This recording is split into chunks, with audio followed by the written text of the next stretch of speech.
Kakadosh Boker Or, Bekiim Halacha 5.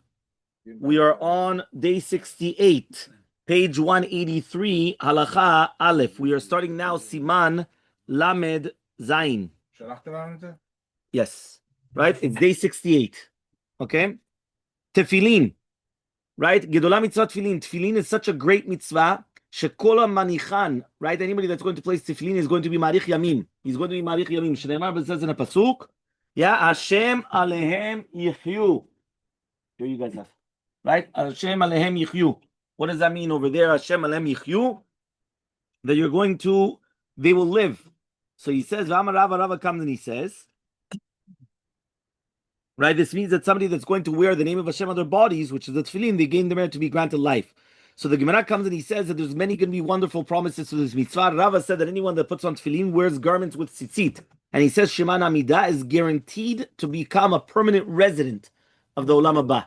Meaning, imagine, you're going to come, you have talit tefillin, you have you have all these things, you're going to be Ben Olam Haba. Baye comes and he says, I guarantee that he's not going to suffer from the fire of Geinam.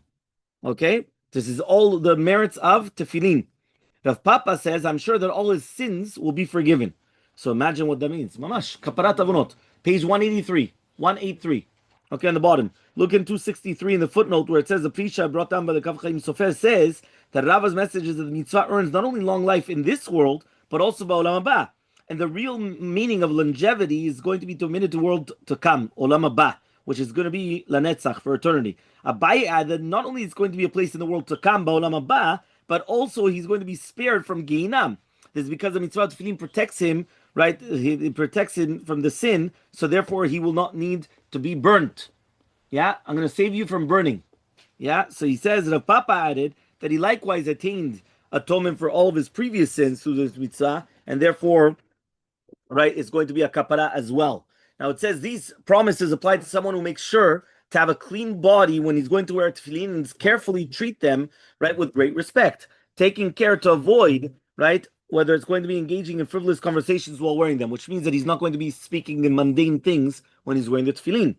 In the preface to Siman 25 in this volume, the reader will find an entire list of rewards for fulfilling the mitzvah tefillin properly. It protects him from sin, influences Hashem's judgment in his favor, instills true humility and fear of Hashem, so Yirat Shamayim, and more. So basically you have to look at the preface. Furthermore, this mitzvah is considered equal to the importance, all the mitzvah combined.